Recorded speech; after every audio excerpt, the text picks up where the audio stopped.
In this part 1 of free video tutorial series, we'll be making a recreation of the animal ring mechanic in Miliastra Wonderland Beyond mode.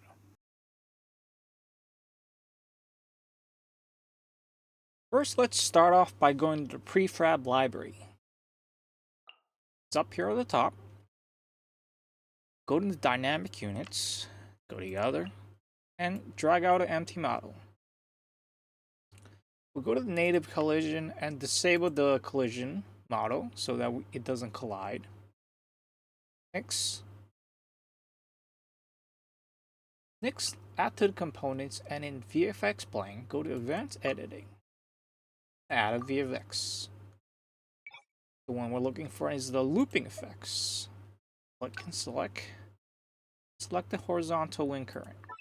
It looks like this.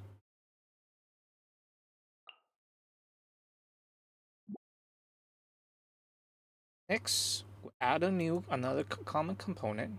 Select Character Disruptive Device. Advanced Editing. Create a disruptor. And set it to Ejector. We'll also change the velocity to 5. With the phase duration 3. And decay phase duration to 1. The trigger area was set to 3. And we'll also raise it up at 0.5.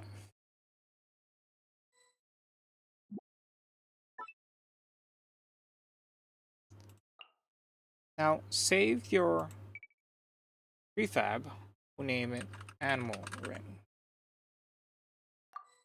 So now we have the Animal Ring here. And with the Animal Ring in our custom prefab list, we can go into our entity placement, drag it out. Review the VFX, looks good. Now we can play.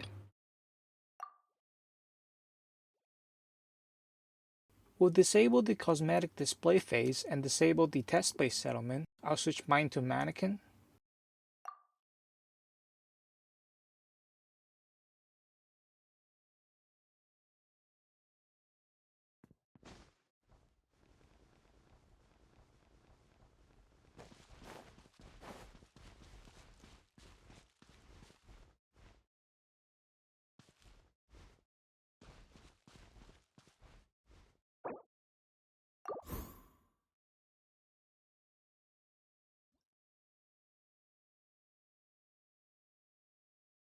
So one of the minor problems you might face is when you're dragging all these animal rings out, you don't really know that it's animal ring. Like we're not using a model at all. So what we'll do is we could add a model to it. In this case, we'll add it as a decoration. And the model I am going to use, because I looked this up already, should be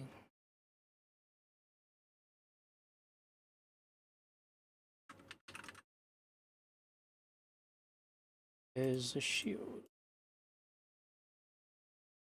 Raise it up. That kind of fits around the general area. Turn off the collision. Now, when we put this in, when we load into the game, we can actually see it.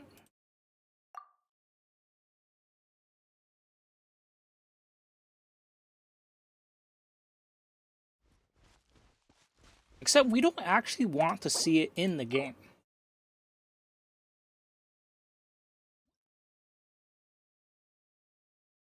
So what we'll do instead is we're going to the 4th tab here, the combat preset. On the left hand side, there's unit status. And add a new status, we'll call it hide model. Hide object model. We're going to give it infinite duration. Make sure this is on. Effect details, add effect, and we're looking for hide. Nope. Object invisible. Yeah. Object invisible. And we can ignore this because we're not using it'll always be on. Save it. And then in our prefab, click the animal ring within the third tab in components. You should see the unit status. Go to advanced editing, and then we'll just add in the hide object model status we just made. Now we save it, go back in. We see in the editor, we see the shield model that we load in. For my in.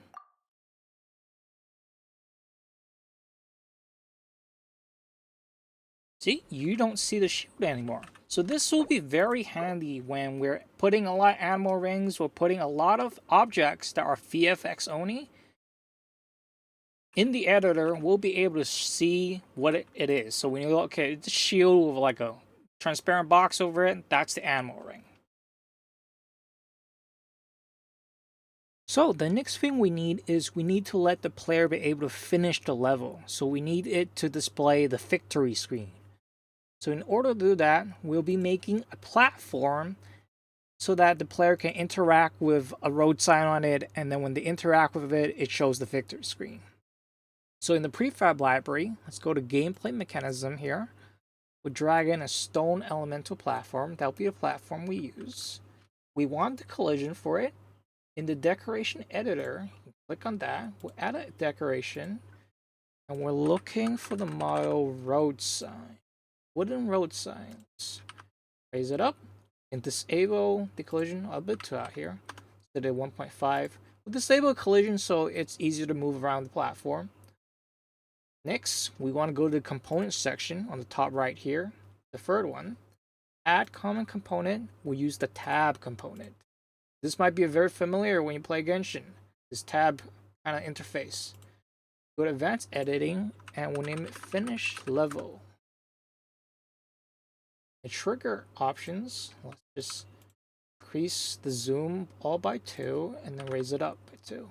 That looks good. So this is the trigger area where once the player is within this bluish cube area, they'll have this option to finish level. Let's save it. And we will name this finish platform. That will be our prefab. Next, we need to have the logic for what happens when the player actually interacts with a tab. To do that, we will need to add a node graph. And what we can do is in the top left, this grid thing, click that. And we want to open up a Miliastra sandbox window. So when that is open, you should find this tab window over here. Within the server node graph resource explorer, which if you don't see this, make sure in the window you have resource explorer on. Go to the server node graph here, entity node graph, we'll open this folder and we'll right click, create node graph. And we will name this finish level. Double click on it. And then we are looking for the event associated tab here when tab is selected. So this is gonna run when the tab is selected. We want to get player entity to which the character belongs. So the selector entity always returns a character entity. So we plug that in because what we're looking for is the player entity. And then we need set player settlement. So settlement in this case refers to kind of victory stats. So there's victory, failed, to be completed. I assume TBC means to be completed. We'll plug in the player entity with here, and it will set this to victory. Oops, victory. Last, you want the settle stage. No. Save this. And now we can go back to our Genshin window. In the fourth tab here on the most right, add node graph, finish level. Overwrite and save the prefab. Now we have the prefab all set out.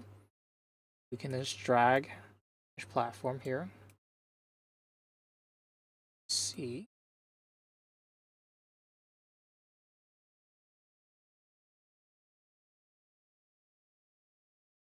Make sure the test play settlement is on so that you can actually see the settlement screen. Now we just climb onto the platform. Nice, there's the victory screen.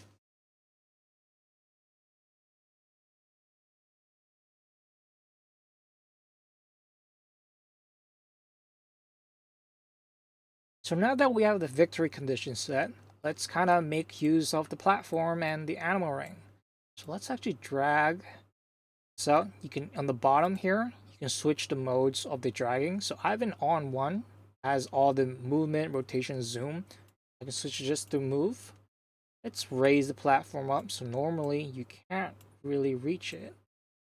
But if we have an animal ring,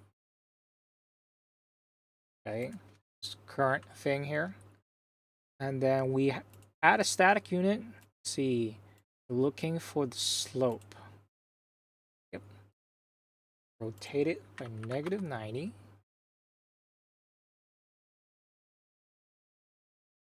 So, drag it like this. So now,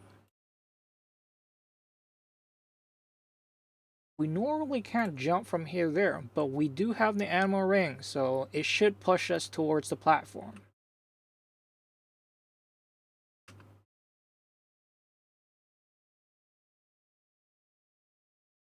Okay, skill issue.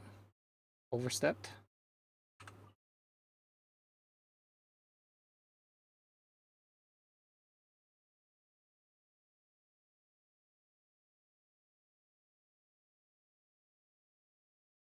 And that's this part of the video.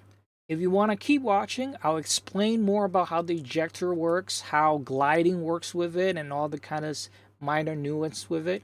But if you want to just jump to the next part, you can check out the next video where I'll explain how to make a wind current. The motion velocity is the speed at stable phase, so how fast or how slow it is. Stable phase duration is how long the player will be under stable phase. Then decay phase duration is how long the influence would decrease to 0 after stable phase ends, so it slows the character down. Some other handy facts you might want to know: ejectors can lift the player off the ground.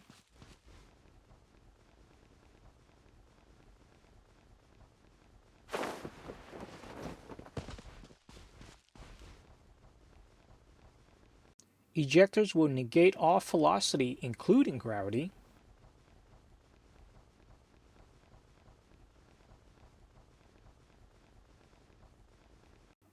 Only the last ejector's influence applied to the character takes effect. Ejectors will turn off gliders when applying any upward or downward force.